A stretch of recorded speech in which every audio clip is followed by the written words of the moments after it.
السلام عليكم ورحمة الله وبركاته. دمان أصحابتا qiimaha badan soo dhawaada walaalayaal ku xiran channelkeena Istiqaama Media sidoo kale barteena Facebook Mohamed Aamin soo dhawaada walaalayaal barakallahu fiikum jazaakumullahu waxaan idin rajeynayaa dhamaan inaad caafimaad qabtiin meel badana daafeed ka joogtaan ku soo dhawaada qisaskeeni iyo sheekooyinkeeni dhabta ah iyo kuwa cajiibka badnaa iyo kuwa waaqiciga ah ku soo gudbino barteena channelkeena Istiqaama Media fadlan hadaad nagu cusub tahay hayloobin inaad channelka subscribe dhahdo maadaama aan ku cusubnahay channelka sidoo kalena like saarto commentigana fikradaada qiimaha badan iyo qaayaha badan aad nagu reebto hoosta sidoo kalena insha Allah taala comment iyo share aan la wadaagto fadlan soo dhawaada mar la wadaal maanta sheekadana waxay ku saabsan tahay sheeko ka dhacday dalka Shiinaha oo aad u murugo badan muxwaankeeduna uu yahay guurkii geerida noqday waxaa jirtay nin hadda ka hor la oran jiray magaciisu ahaa Shooshiyaa Doongi oo u dhashay dalka Shiinaha da'diisuna ahayd 26 sano ninkan ayaa ku dhashay tuulo yar oo u dhow magaalada Maanta caasimadda wadanka Shiinaha Beijing oo la yiraahdo magaceeda Hongjungu oo Maanta ahayd wuxuuna ahaa 26 jir waxa uu jeclaaday gabar magaceeda la yiraahdo Yaanji Libin iyadana maalintii ugu horeysay oo arkooday ayuu Maanta bartay kadibna wuxuu u bandhigay inuu ka helay muddo kadibna waa la isbartay waa la isjeclaaday waxa la noqday asxaab oo Maanta mar walba Maanta Jacayl iyo xiriir wanaagsan yeeshay laakiin arrinka cajiibka waxa ah in dadkii markiiba ay damceen inay guur go'aan ku gaaraan waxay dhaheen si degdeg inay isku guursadaan si aan waafaqsanayn caadadooda waayo waxaan naqaanaa dadka gaalada caadadooda waxay tahay in Maanta ay waqti wada socdaan ay banaanka isku la baxaan dating wax sameeyaan حتى isla dagaan marka kadib musanaawada kadib dhowr sano kadib ayay marka guurkooda dhacaa laakiin arrinka cajiibka badan waxay ahayd ninkan isla markiiba wuxuu gabadha u soo mandhigay guur waxa la yaabahay iyaduna meena ka diidin markiiba way guursatay kadib go'aan markay gaareen ayaa waxa u tagtay gabadha aabaheed markaas way ku tiri aabo waxaan doonayaa ninkan aan isbaranay oo aan isjeclaanay in aan isguursanaan doonayna odaygii wuxuu ku yiri aabo gabadha kaliya dhalaa tahay guurkan degdeg ah ninkan degdeg durba isku bartaan hadda uma isbarateen haddana Maanta ay durba isku guursanaysan maxay tahay islaanta gabadha waxay ku qanaysaa aabaheed inay guurka iyadu raali ka tahay oo diyaar u tahay wiilkan ay isjecel yihiin sidii ay oday raali uga noqday isagoo waliba aan ku qanacsanayn arrinka ay degdeg ay gabadheedu sameynayso maadaama ay ahayd gabadha kaliya ee uu dhalay waxa dhacday in guurkii loo diyaar garoobo odayguna markuu arkay wiilka qaab ahaan maba uuna ka helinba laakiin maadaama ahaa nin gabadhiisa aad u jecel wuxuu khasab ku ahaatay inuu raaco gabadhiisa rabitaankeeda sidaas ayuuna gabadhi ugu daray ninkiina sidii ay ku guursadeen Shooshiyaa Doongi iyo Ninja waxay isku guursadeen markay taariikhdu ahayd bilowgii 2016 waxaana isbarteen dhamaadka 2015 wala isguursaday guurkii baa sidoo ku dhacay muddo markii la deganaa maalmo waliba kooban 2 usbuuc ay ka soo wareegtay ninkii Shooshiyaa Doongi wuxuu Maanta ku yiri gabadhi waxaan doonayaa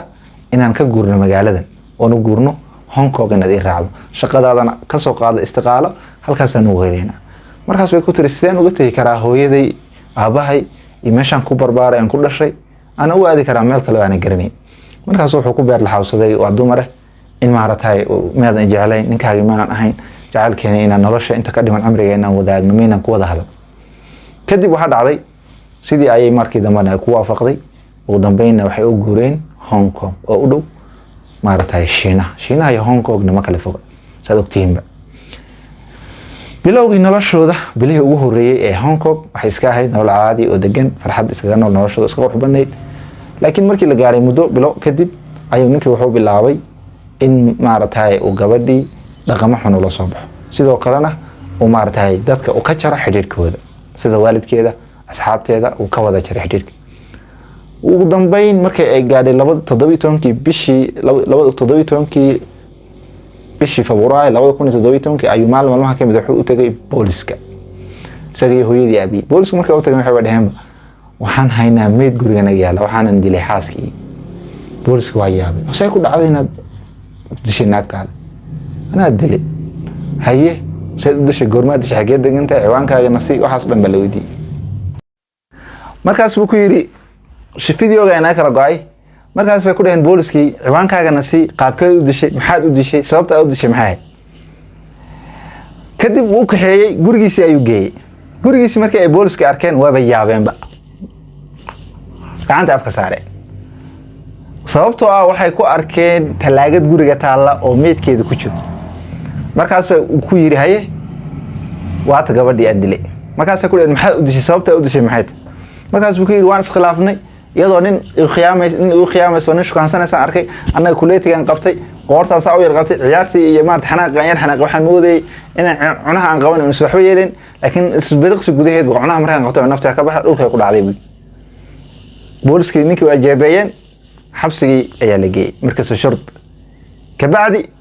markii maarta halkii la geeyay waraysi ayaa laga qaaday qaabkii uu dilay markaas waxa laga shakiyay inuu markiisii hor yar gabadha ana dilay iyo qaabkii maarata social media oo sida farxa badan uu isticmaalay walaana waxa la arkay markii baaritaanka lagu sameeyay maalmihii u dambeeyay social media inuu sawirada iyada uu soo dhigay markaas loo sheegay gabadha waalidkeeda ninja waalidkeed baa imaaday markay waalidkeed imaadeen ayaa waxa la sameeyay waalidkii waxay dhaheen muddada u dambeysay muddo sanad wax ku dhow nalama soo xiriirin gabadhanadi qoraal mooyee wax hadal ah isaguna maalin walba wuxuu qoraal u diri jiray hooyadeedii aabaheed isagoo tagaysta qoraal u sheekeynay waana isaga qofka u sheekeynay mar walba ee gabadhu muddo waxay aamusan tahayba ee dhimsan tahay muddo 6 bilood kadib waxa dhacday baaritaankii ayaa si dheer loo guda galay xaqiiqintii dadkii maartay baarayaasha ahaa ee dambi baarayaasha ayaa dadaal fara badan iyo juhdi badan waxay ku bixiyeen kiiskan inay soo ogaadeen arrinkiisa ninkii ayaa baaritaan lagu sameeyay dariskii iyo xaafadihii ayaa la wareystay goorma idinku dumeysay gabadha aad aragtaan taariikhii u dambeysay ayay sheegeen xilligii waxa la ogaaday ee istiqaalada ka soo qaadatay maxaan ku dhahay shaqadeedii iyo xilligii Hong Kong u soo guureen wixii oo dhan ayay boolisku dabagal ku sameeyeen akhiiran waxay boolisku soo ogaadeen ninku inuu ahaa ninka social media platformska ay gabadha ku isticmaasho haduu Facebook yahay haduu Instagram yahay dhammaan isaga wada isticmaala arrinka la yaab kale ee ka sii daran arrinka wuxuu ahaa inuu xisaab bangigeeda akoon bangigeeda uu iyada isticmaalay oo lacag ka soo rogay kuna rogay mobilkiisa arrimahaas la isugu geeyay ayaa ka shakiyeen boolisku baaritaan dheer iyo cadaadin fara badan ayay saareen akhiiran wuxuu qirtay inuu isagu gabadha dilay waliba uu dilay si kas ah markii la weydiinay uu yiri maalinkii ugu horeeyay isha ka qaaday gabadha jacaylkaan u qaaday ma ahayn jacayl dhab ah wuxuu ahaa inaan dilo danta aan kala waxay ahayd inaan dilaan rabay waxa aanan aaminsanahay hadda mar hadaan dilay inaan gaari hamigii noloshaan kala hadaf waxa ay noqotay inaan gabadha jacayl ku abuuro oo aan guursado